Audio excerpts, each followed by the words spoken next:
Okay, not sure what happened there. I hit the wrong button. But I was going to describe this battle for you and then talk about this picture a little bit. So on Iwo Jima, guys, we bombed this island from the air and from our Navy for literally 78 days. We bombed this island because we knew the Japanese were here. Okay, there's over 25,000 Japanese soldiers on this island.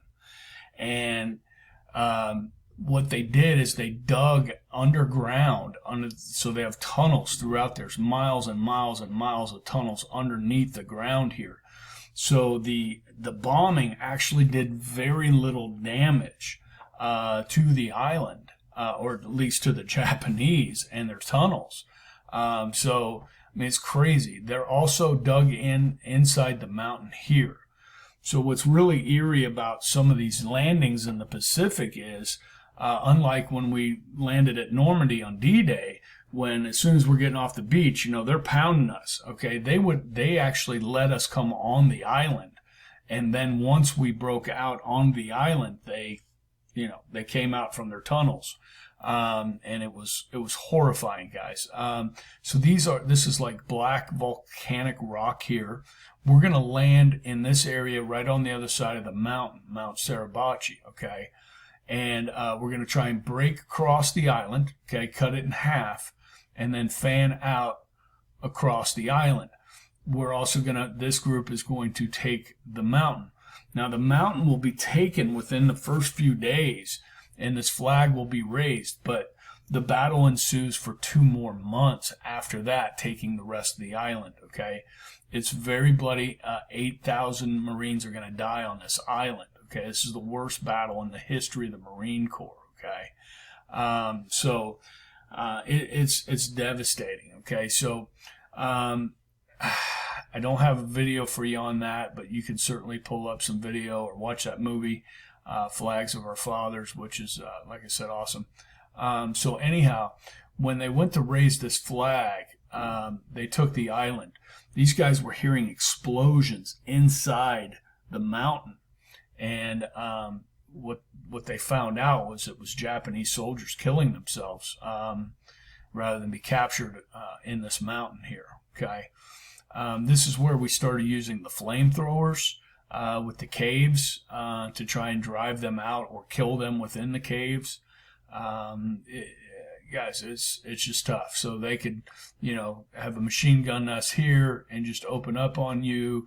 You could fight to take it, and then you get there and they're all gone. They've gone to another part of the tunnel, and then they pop out and they get you again. Okay, so there's also something I want to read to you with this here. This is something that I generally share with my students, and then I'll pick up on the rest of this tomorrow, the Battle of Okinawa and the Philippines and so forth. This was actually sent to me the first time I saw this in an email from one of my grandparents of one of my students. He was a Vietnam vet and came across this and sent it to me. And I'll just read this to you, okay? And this deals with, this is one of the videos I'm going to show you, and then this is another video here. But this deals with the men that raised that flag on Mount Suribachi, okay, which is one of the most famous photographs in American history, okay. So each year my video production company is hired to go to Washington, D.C. with the 8th grade class from Clinton, Wisconsin, where I grew up, to videotape the trip. I greatly enjoy visiting the nation's capital, and each year I take some of special memories back with me. This fall was especially memorable. On the last night of our trip, we stopped by the Iwo Jima Memorial. Some of you guys have probably seen this in Washington on the march. This memorial is the largest bronze statue in the world and depicts one of the most famous photographs in history, that of 6 brave men raising the American flag at the top of Mount Suribachi on the island of Iwo Jima during World War II. Over 100 students and chaperones piled off the buses and headed towards the memorial.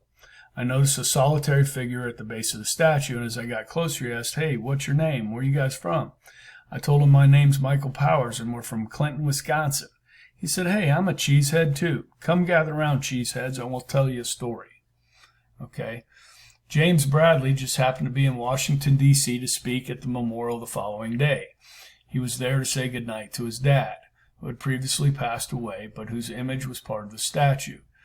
He was just about to leave when he saw the buses pull up. I videotaped him as he spoke and received his permission to share what he said from my videotape. It's one thing to see, to tour the incredible monuments filled with history in D.C., but it's quite another to get the kind of insight we received that night. When we had all gathered around, he reverently began to speak, and here are his words from that night.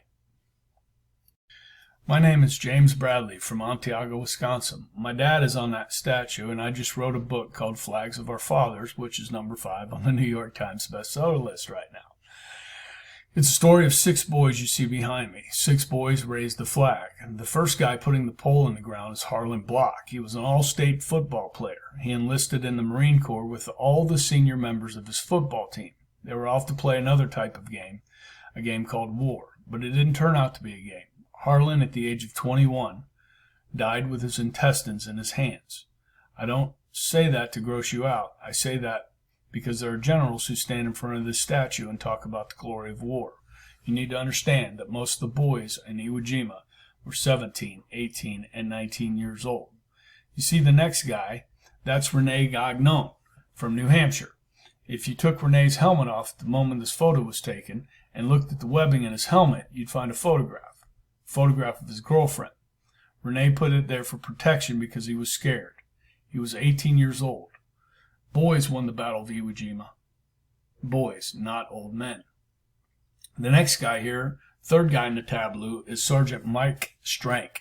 Mike is my hero. He was the hero to all these guys. They called him Old Man because he was so old. He was already 24. When Mike would motivate his boys during training camp, he didn't say, let's go kill the enemy, let's die for our country. He knew he was talking to boys. Instead, he would say, you do what I say, and I'll get you home to your mothers. The last guy on this side of the statue is Ira Hayes, a Pima Indian from Arizona. Ira Hayes walked off Iwo Jima. He went into the White House with my dad, and President Truman told him, you're a hero. He told reporters, how can I feel like a hero when 250 of my buddies hit the island with me and only 27 of us walked off alive? So you take your class at school, 250 of you spending a year together, having fun, doing everything together.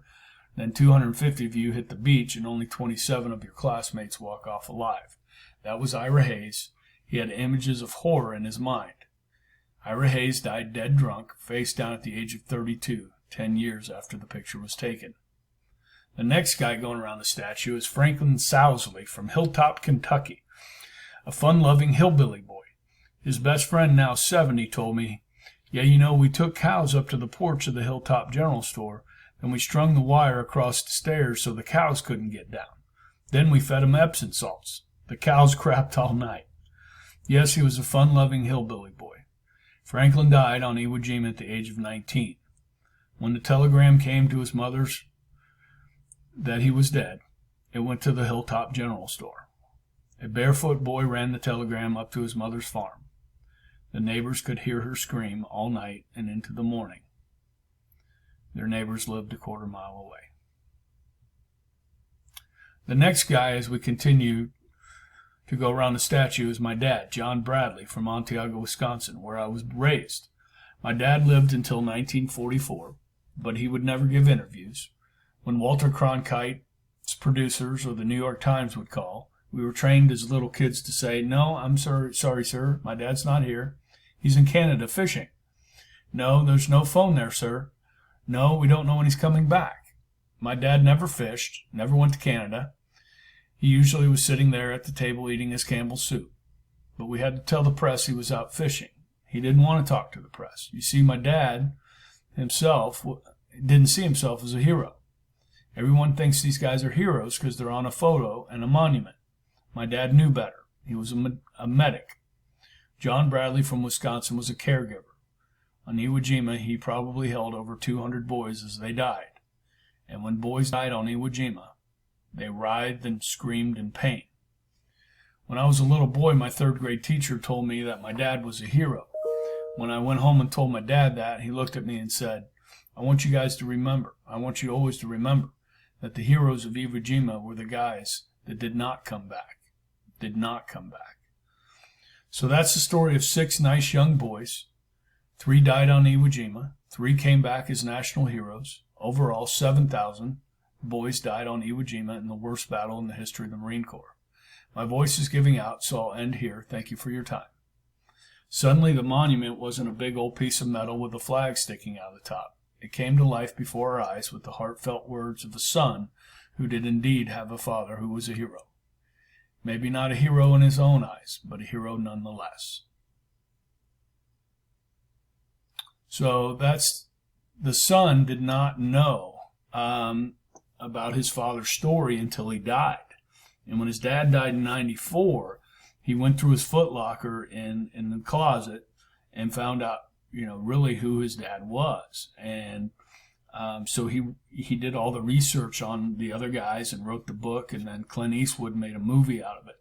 So Eastwood also did another movie from the Japanese perspective called Letters from Iwo Jima, okay, which is also pretty good. It's subtitled, but it's, pretty historically accurate stuff. So I just wanted to share that with you guys. That's a pretty cool story. This is the photographer of the flag raising, and he kind of tells his story in this video, so I'll attach this. And then the Japanese suicides on Saipan I'll be sending you as well.